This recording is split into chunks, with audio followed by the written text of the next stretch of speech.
opina en la premedicación? ¿Sí o no? ¿Es justificable su uso rutinario? ¿Podemos emplear este fármaco en algunas situaciones específicas y puntuales? ¿O actualmente se encuentra totalmente contraindicado en la premedicación? Antes de responder a esta pregunta, según lo que nos dice el estado del arte, es importante que nos pongamos en contexto. Recuerden que la premedicación hace parte de un proceso que se realiza dentro del protocolo de Montpellier, que tiene la finalidad de asegurar la vía aérea del paciente, permitir una ventilación y una oxigenación adecuada. El tema de esta videoconferencia no es el protocolo de Montpellier. Sin embargo, debido a que para poder hablar de la atropina en el contexto de la premedicación, es elemental que sepamos algunas cosas muy generales sobre este protocolo, vamos a tratar sus aspectos más importantes. En el caso de que ustedes deseen un video sobre el protocolo de Montpellier, pueden dejar su like y en una videoconferencia posterior podremos centrarnos exclusivamente en dicho procedimiento. Retomando, el protocolo de Montpellier se encuentra constituido con 10 P's para los anestesiólogos y 9 P's para los servicios de cuidados críticos y emergencias, aunque originalmente se describieron 7 P's. La primera hace referencia a la predicción de una vía aérea difícil. Evaluaremos entonces la presencia de múltiples predictores y el estado del arte nos ha entregado algunos acrónimos que pueden ser útiles, como por ejemplo el acrónimo de MACOCHA, que hace referencia a pacientes con un Mallampati 3 o 4 o en su defecto un Cormack 3 o 4, la presencia de apnea obstructiva, la presencia de una columna cervical rígida o inestable, por ejemplo individuos con meningoencefalitis, individuos con trauma en la región cervical, con trauma cráneoencefálico, pacientes con una apertura oral limitada, menor a 3 centímetros, individuos en coma, con un Glasgow menor a 8, pacientes con una hipoxia severa, aquellos que tengan una saturación de oxígeno menor al 80%, o el hecho de no ser anestesiólogo. Según la literatura, los expertos en el manejo de la vía aérea son los anestesiólogos. Algunos autores también consideran como expertos en el manejo de la vía aérea a los intensivistas. Personalmente me encuentro totalmente de acuerdo con esto último. Los intensivistas, por epidemiología, manejan una mayor cantidad de vías aéreas difíciles en comparación al anestesiólogo. Recuerden que lo que nos dice la literatura es que por cada 200 pacientes en el servicio de emergencias y cuidados críticos, uno va a tener una vía aérea difícil. Mientras que en el contexto de las cirugías programadas, por cada 2.000 pacientes, y según algunos autores 20.000 pacientes, va a haber un paciente con una vía aérea difícil. Sin embargo, no vamos a tocar como tal ese tema. Otros predictores que podemos encontrar descritos en la literatura son, por ejemplo, goma A, para poder identificar con antelación una preoxigenación difícil, GEMIR, para poder identificar una ventilación difícil con máscara, RAR, para poder predecir una ventilación difícil con supraglóticos, MARCO, que hace referencia a una laringoscopia compleja y corto, que es útil para poder identificar vías aéreas quirúrgicas que van a ser complejas, puntualmente cricotirotomías complejas. La primera P que hace referencia a la predicción debe hacerse 10 minutos antes de proceder con la laringoscopia. Según lo que nosotros nos encontremos en la predicción, vamos a pasar a la segunda P, que es la planeación. Tendremos un plan A, B, C, D y E. A pesar de que el gold estándar para el manejo de la vía aérea es la intubación orotraqueal, debido a que cada paciente es un mundo totalmente distinto, esto no va a poder aplicarse de forma rutinaria. Algunos individuos les irá mejor con un supraglótico, otros podremos mantenerlos con una máscara, etcétera, etcétera. Una vez tengamos nuestros planes construidos, vamos a proseguir con la preparación, contando con los medicamentos adecuados para la premedicación en caso de que sea competente, para poder brindar una analgesia, una inducción y una relajación neuromuscular, lo que podemos simplificar mediante el acrónimo AIR. También será fundamental que contemos con los elementos necesarios para la intubación orotraqueal. Recuerden que lo que nos dice la literatura y los expertos mundiales en vía aérea es que cuando se va a realizar una laringoscopia debemos contar con un buggy o con una guía. Lamentablemente esto no se hace de forma rutinaria en nuestro país, es algo muy triste, debido a que la literatura nos dice que siempre que vayamos a proceder con una laringoscopia, por seguridad del paciente deberíamos contar con un buggy o con una guía. En ese momento también va a ser fundamental que monitoricemos al paciente, determinemos su estado hemodinámico, iniciemos la compensación en caso de que sea necesario y claramente tengamos un carro de parada cardíaca cerca. En todas las intubaciones necesitamos un carro de parada cardíaca con todos los medicamentos empleados en el paro. El más importante es la adrenalina. Una vez hemos preparado todo, 5 minutos antes de proceder con la intubación, vamos a preoxigenar al paciente. Existen múltiples métodos, la finalidad de esta charla no es describirlos. Uno de los mejores métodos y más simples de hacer es la preoxigenación apnéusica, que se realiza con una máscara facial aproximadamente a 4 o 5 litros por minuto y una cánula nasal con aproximadamente un flujo de 12 a 15 litros por minuto. El objetivo de la preoxigenación es desnitrogenizar y asegurar que el paciente tenga una saturación de oxígeno del 100%. Proseguiremos en caso de que sea relevante con la premedicación. Esto es un tema muy controvertido, de hecho, y ahí es la finalidad de este video. Algunos autores en algunas situaciones puntuales, como por ejemplo en pacientes con aumento en la presión intracraneana, recomiendan la utilización de lidocaína a dosis de 1 mg kilogramo o 1.5 mg kilogramo, dependiendo del estado del arte o del artículo que estemos revisando. Y desde aproximadamente los años 1950 hasta los años 1970, 1975, como profundizaremos posteriormente, también se recomendó la utilización de atropina con el objetivo de evitar o prevenir la aparición de una bradicardia estable o una bradicardia refleja. Más adelante vamos a aclarar estos conceptos. En este momento estamos describiendo vagamente lo que es el protocolo de Montpellier. Una vez se premedicó, la premedicación se hace 3 minutos antes de la intubación, se prosigue con la parálisis, donde se va a utilizar entonces un agente analgésico, usualmente tipo opioide, como por ejemplo fentanilo o remifentanilo, un inductor. Entre los más recomendados, esto dependiendo de la condición hemodinámica del paciente, no es lo mismo la inducción en un paciente hipertenso que en un paciente normotenso o en un paciente hipotenso.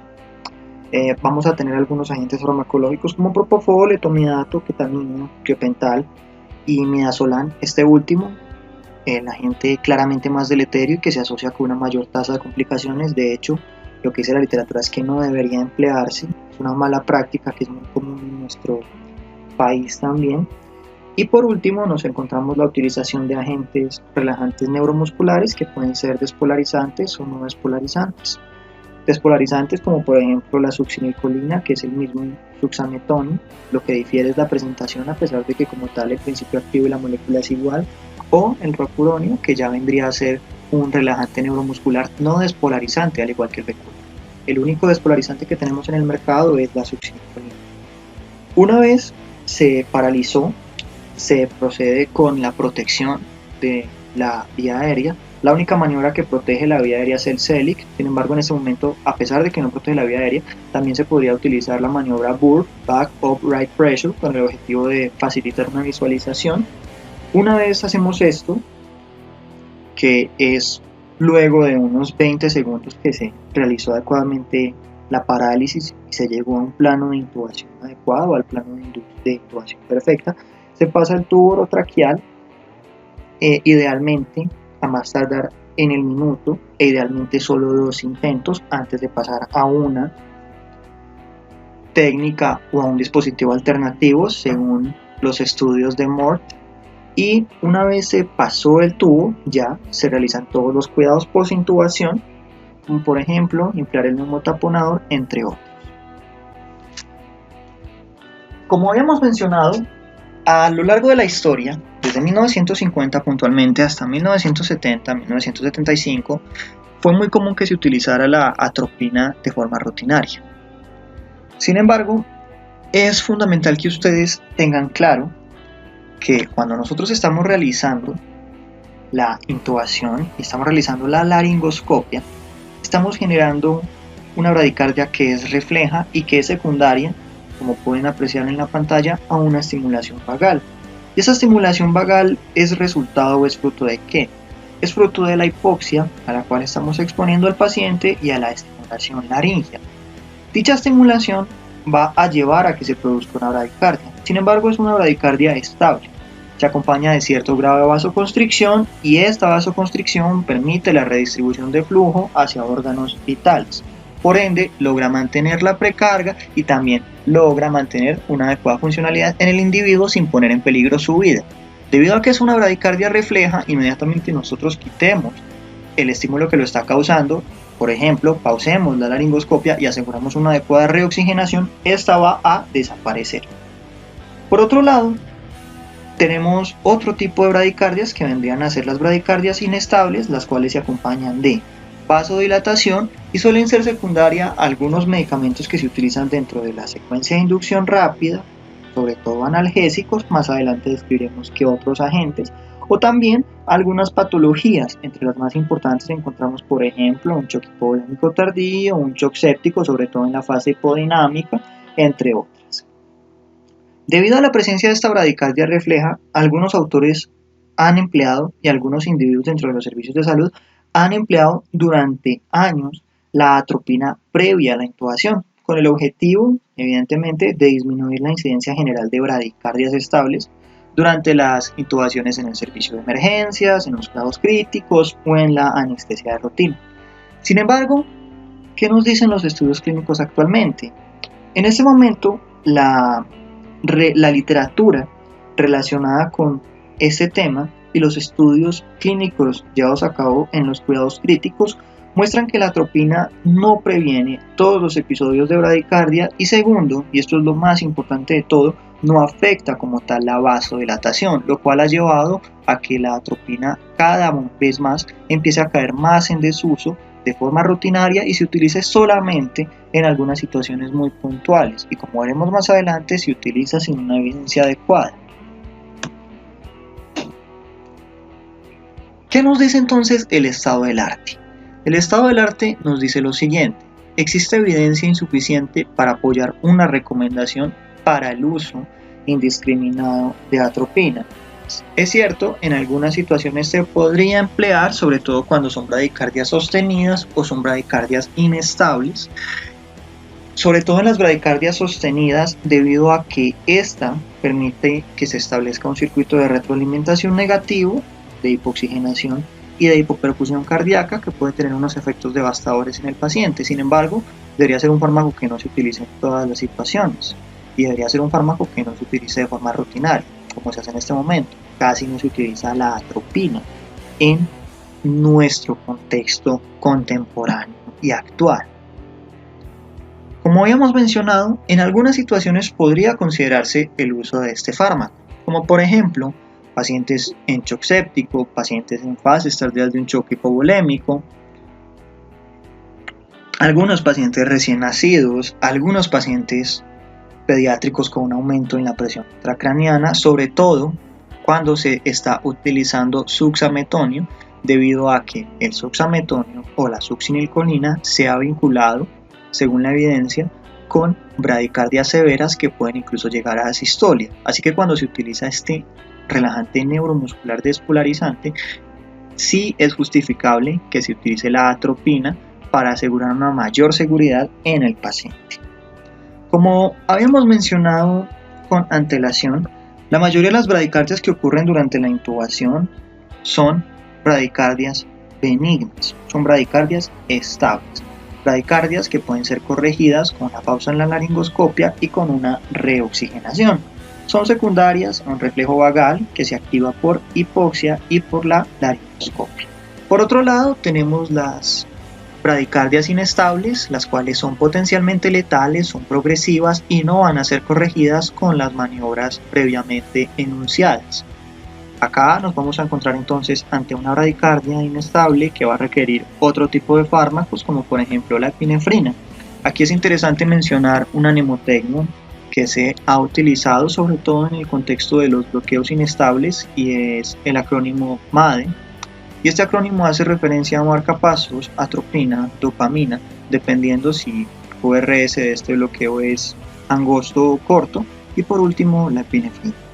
Si nos vamos a mirar un poco la historia, en los años 1950 la atropina, que por cierto es un antagonista no específico de la acetilcolina en los receptores muscarínicos, como ustedes bien saben se encuentran compuestos por unidades alfa, beta, delta y gamma, se empleó con el objetivo de prevenir la bradicardia reflejo. ¿Por qué? Porque al actuar a nivel de la unidad alfa en los receptores muscarínicos permitía la inhibición de la activación vagal del nodo sinoauricular. Es así que a mediados de los años 1950 se propuso la utilización de este fármaco como agente vagolítico en la premedicación.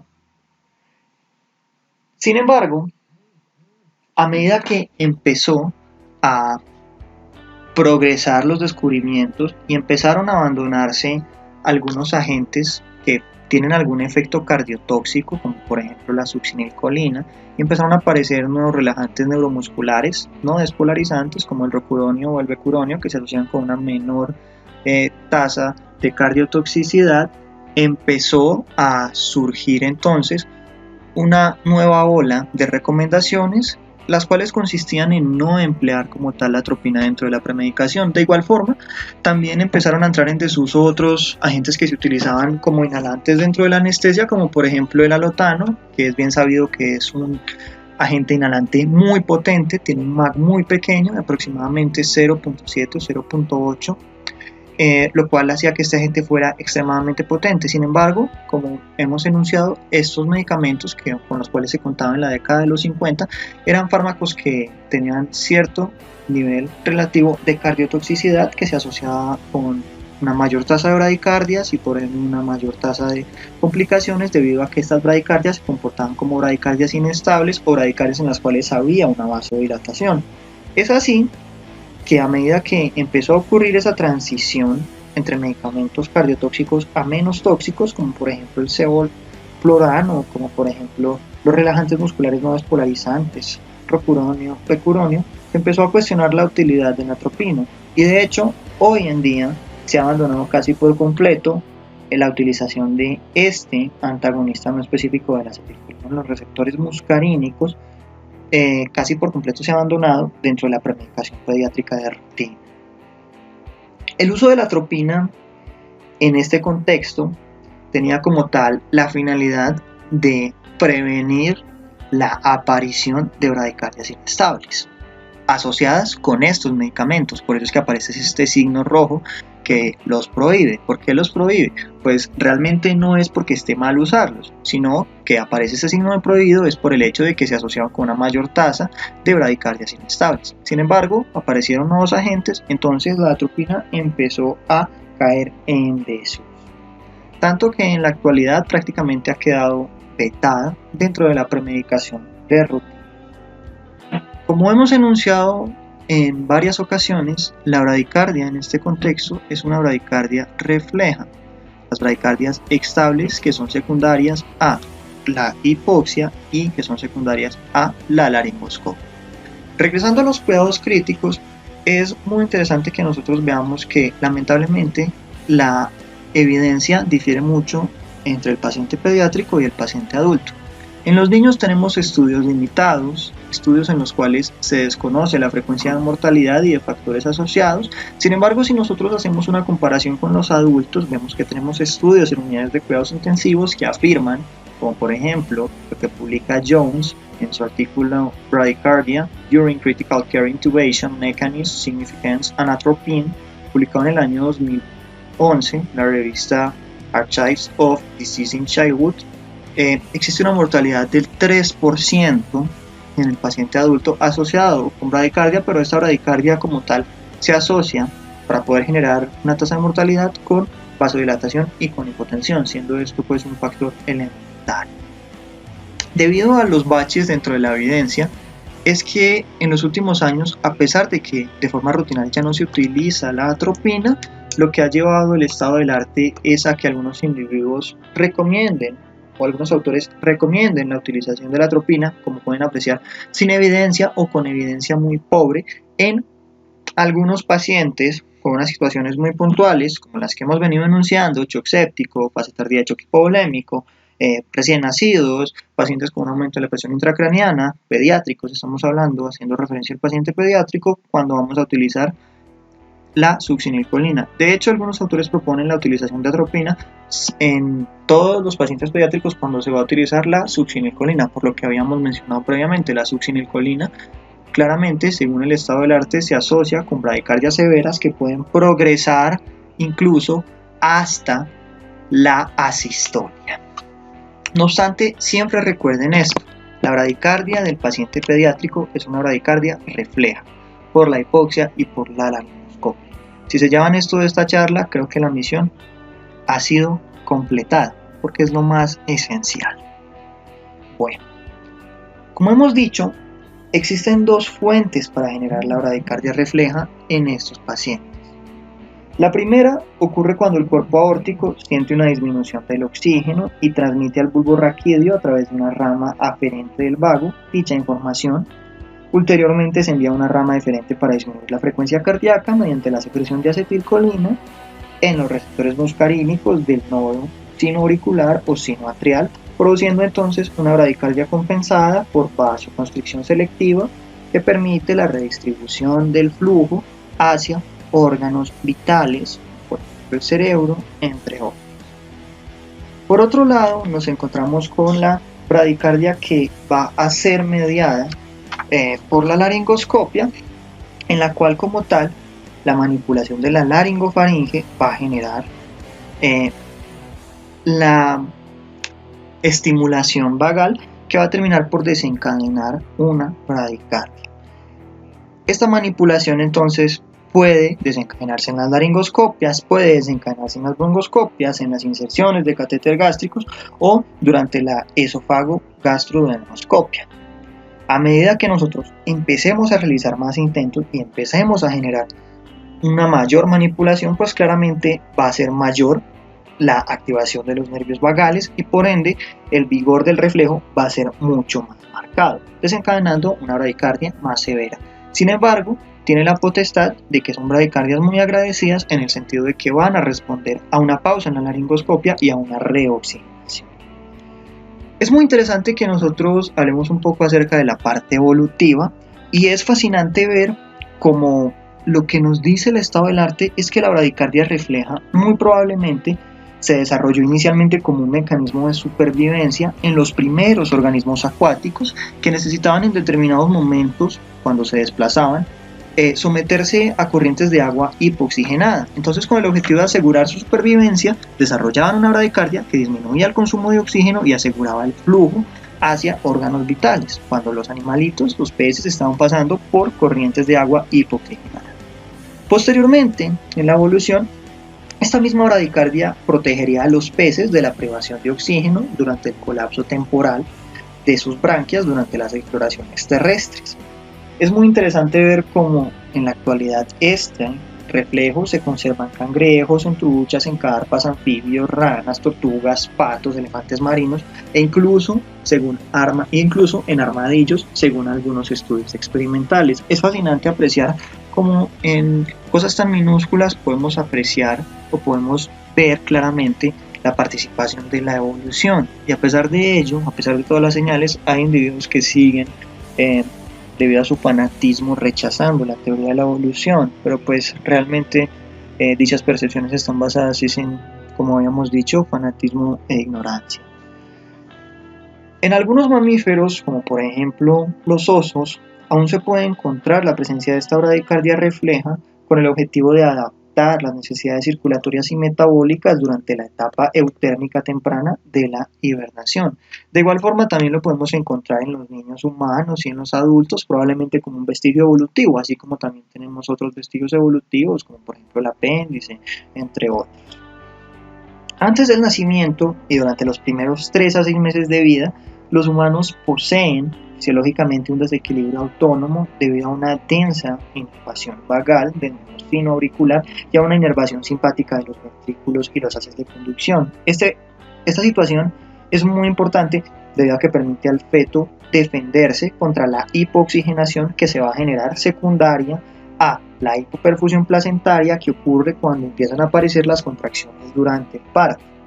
Otra manifestación de esto es que a medida que nosotros tengamos un paciente más joven, vamos a encontrar una mayor presencia durante la intubación de bradicardias reflejas. Otros mecanismos que también algunos autores teorizan que podrían encontrarse presentes en nosotros son, por ejemplo, los mecanismos de taquicardia post-bradicardia, la cual se genera, como dice su propio nombre, después de la aparición de una bradicardia y que va a desempeñar un papel elemental en los dados de metabolitos, la tolerancia a la acidosis metabólica, debido a que permite una amortiguación y también en otros diversos tipos de situaciones.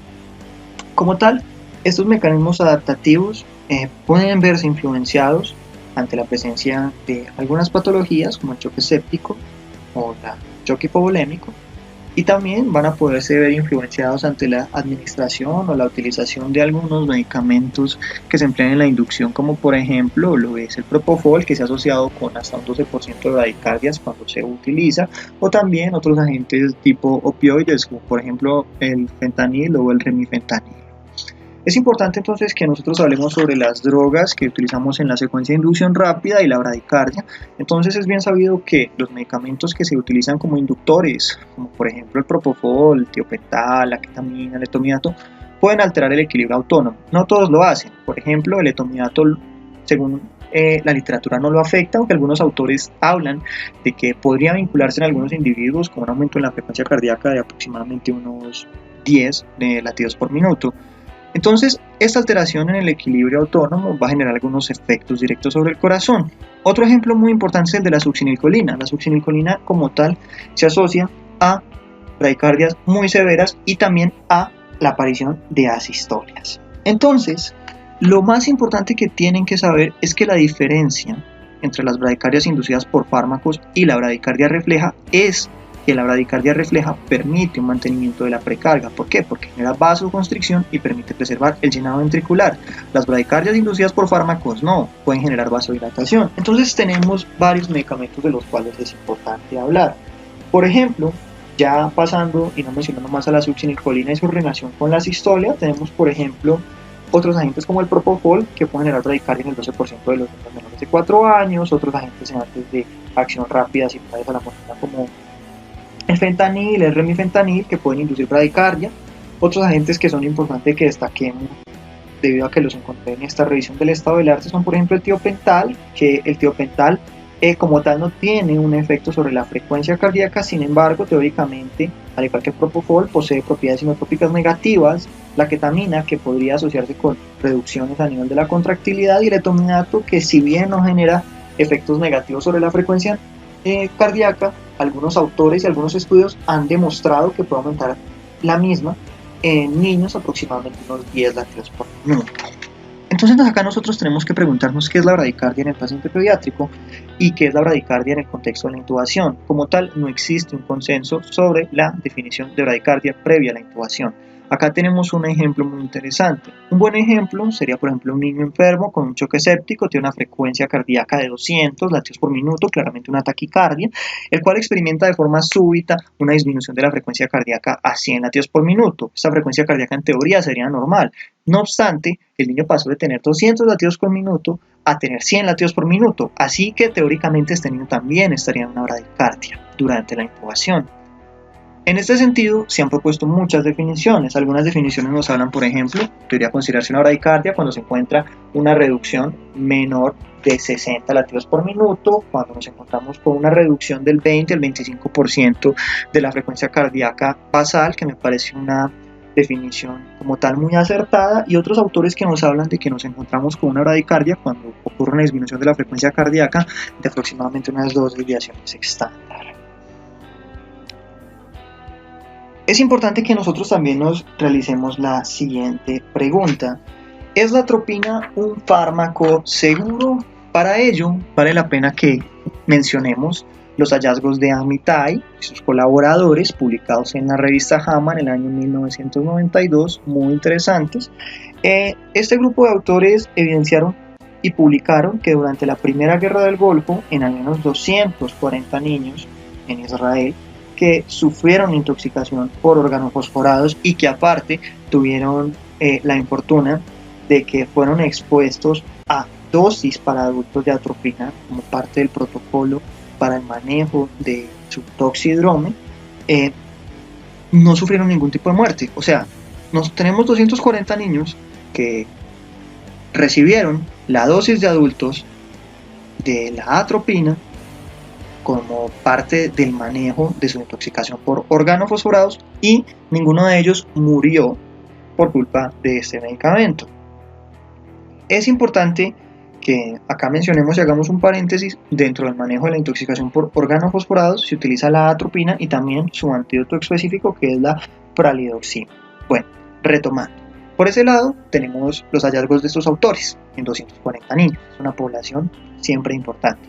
Por otro lado tenemos los hallazgos de Arthurs y su colaborador Davis, publicados en la revista Anestesia en el año 1980, que también son igual de sorprendentes. Él encontró que en 3 niños, en los cuales hubo una exposición a más de 1000 veces la dosis normal de la atropina, no ocurrió ninguna muerte. Hubo una ausencia de toxicidad cardíaca en estos 3 niños. Son hallazgos pues sorprendentes.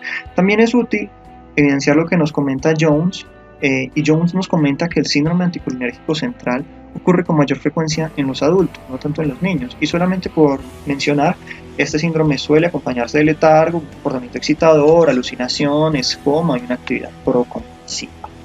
Bueno, entonces, respondiendo a la pregunta, ¿es la atropina un fármaco seguro? Sí, sí lo es, según lo que acabamos de mencionar, los artículos de Jones, los hallazgos también encontrados por Amitai, publicados en JAMA, y los hallazgos también encontrados por Arthurs. Bueno, entonces, una vez hemos respondido a la pregunta de si la atropina es un medicamento útil, es importante que nosotros mencionemos que las intubaciones con atropina como agente de premedicación se dividen en 2 grupos. Aquellos pacientes en los cuales la bradicardia iba a ocurrir, pero es una bradicardia estable, o en aquellos pacientes donde no habría ocurrido bradicardia. En este sentido, es importante que nosotros tengamos claros que la atropina, como hemos mencionado, no va a tener ningún efecto sobre la vasodilatación como consecuencia de la patología o los fármacos. Entonces, les voy a explicar. Ustedes dan la atropina. La atropina puede que aumente la frecuencia cardíaca, sin embargo, no va a afectar el tono vascular. Si el tono vascular se ve afectado por patología o por fármacos, va a seguir afectándose independientemente de que usted use atropina o no use atropina. En ese sentido, nosotros realizamos entonces la siguiente pregunta. ¿Es justificable utilizar rutinariamente la atropina en todos los pacientes? No. ¿Por qué? Porque la atropina no afecta el tono vascular. En algunas situaciones sí, con el objetivo de intentar aumentar la seguridad, porque recuerden que el gasto cardíaco es dependiente de la frecuencia cardíaca. Entonces, es importante que ustedes sepan que cuando la intubación se va a realizar con fármacos de inducción, en los cuales no va a haber por culpa de este medicamento una afectación en el tono vascular, o el paciente tiene una patología que tampoco afecta el tono vascular, entonces probablemente la bradicardia que se vaya a desarrollar es una bradicardia estable, es una bradicardia fisiológica, y por ende es una bradicardia que permite conservar el gasto cardíaco. En tales circunstancias, pues, debido a la presencia de una vasoconstricción que está manteniendo la perfusión orgánica, no va a justificarse la utilización de atropina. ¿Por qué? Porque esa bradicardia va a responder a la reoxigenación simple y a una pausa en la laringoscopia. Y lo que nos dice el estado del arte es que una bradicardia refleja no va a progresar fácilmente a una bradicardia inestable, a menos que haya un uso excesivo de laringoscopia o una desaturación. Y como dijo Mort en su publicación, más de 2 intentos de intubación orotraqueal se consideran suficientes para hablar de una vía aérea difícil. Idealmente deberíamos hacer menos de 2 intentos. Lo que nos dicen como tal las definiciones de anestesiología es que se considera una VAD, una vía aérea difícil, después de 3 intubaciones orotraqueales. Sin embargo, según los hallazgos de Mort, pues esto ha cambiado mucho. Ya podemos hablar de una vía aérea difícil por encima de 2 intentos. ¿Por qué? Porque después de 2 intentos existe un aumento de más del 10% en la tasa de complicaciones y en la tasa de efectos deleterios en el paciente, relacionados pues propiamente con la manipulación de la vía aérea por laringoscopia. Adicionalmente, pocas patologías se asocian con la vasodilatación, y la más notable de todas indudablemente pues es el shock séptico, y aparte de eso, relativamente pocas drogas van a inducir niveles importantes de vasodilatación. Si bien es cierto que la atropina puede disminuir la bradicardia inducida por fármacos, no va a tener ningún efecto sobre el tono vascular, como consecuencia de patologías o de órganos. En algunas situaciones o en algunos contextos donde sí podríamos justificar la utilización de atropina con el objetivo de influir directamente en la progresión hacia una bradicardia inestable, podrían ser, por ejemplo, los pacientes en los cuales vamos a utilizar succinilcolina o suxametonio. Podríamos incluir también aquellos pacientes que tienen una desaturación prolongada o una desaturación muy severa, aquellos pacientes en los cuales tenemos una patología de vaso, estamos utilizando medicamentos que generen un alto nivel de vasodilatación, en aquellos pacientes en los cuales existe un aumento de la presión intracraneana, pero no es en todos los pacientes con un aumento de la presión intracraneana, es en algunos, en pacientes que sean, por ejemplo, bebés prematuros, o en individuos que se encuentren en shock séptico o que se encuentren en un shock hipoxémico tardío. Así que, en conclusión, y respondiendo a la pregunta, lo que nos dice la literatura es que el uso indiscriminado de atropina en intubaciones de emergencia no es justificado. La evidencia indirecta lleva a recomendar el uso de atropina durante el shock séptico y tardío cuando se usa succinilcolina, o sea que no es siempre. Los niños con patologías respiratorias no infecciosas o patologías neurológicas no necesariamente requieren atropina si la oxigenación es juiciosa y asegura la intubación. Y por último, lo más importante, no se justifica el uso rutinario de atropina. Con eso finalizamos este video. Los invito entonces a que se suscriban, activen la campanita, le den like, lo compartan. Sigan este proyecto en sus redes sociales, Patología MD en Facebook, Santiago Mora Martínez 98 en Instagram. Pueden encontrar mi correo personal en caso de que lo necesiten. Hasta la próxima.